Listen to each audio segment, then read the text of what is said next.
Berikut nonton sampai habis pernyataan MD Mahfud soal persoalan pencabutan SP3 pemerkosaan bersama lagi Agus Polres podcast.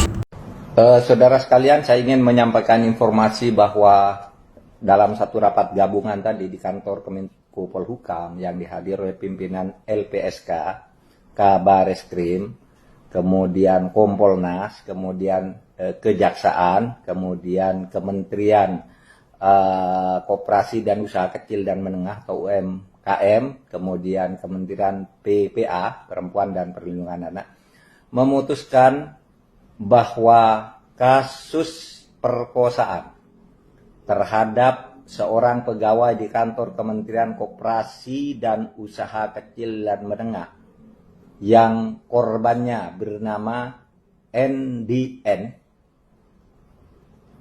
dilanjutkan proses hukumnya dan dibatalkan SP3-nya.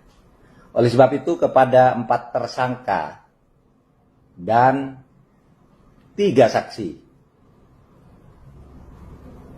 yaitu N, kemudian MF, WH, ZPA, kemudian saksinya yang juga dianggap terlibat itu A, kemudian T dan H, itu supaya terus diproses ke pengadilan.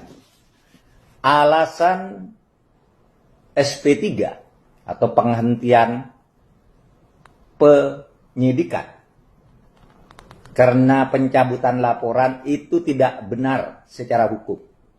Di dalam hukum, laporan itu tidak bisa dicabut. Yang bisa dicabut itu adalah pengaduan.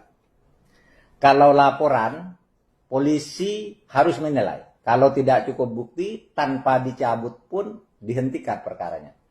Tapi kalau cukup bukti, meskipun yang melapor menyatakan mencabut, maka perkara harus diteruskan.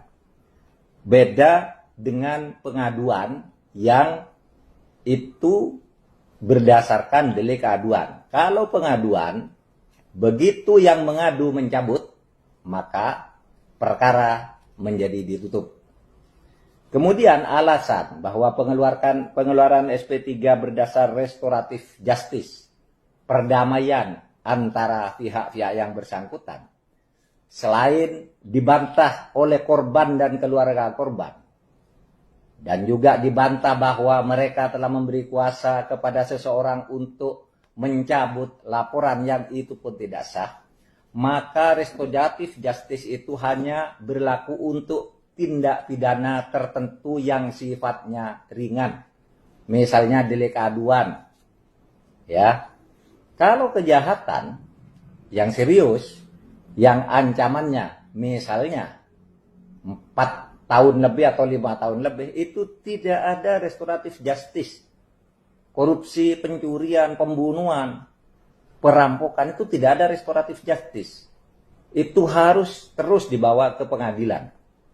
Ya, karena ini banyak yang salah kaprah. Ada orang ketangkap korupsi lalu minta restoratif justice. Tidak ada restoratif justice di dalam kejahatan. Ya.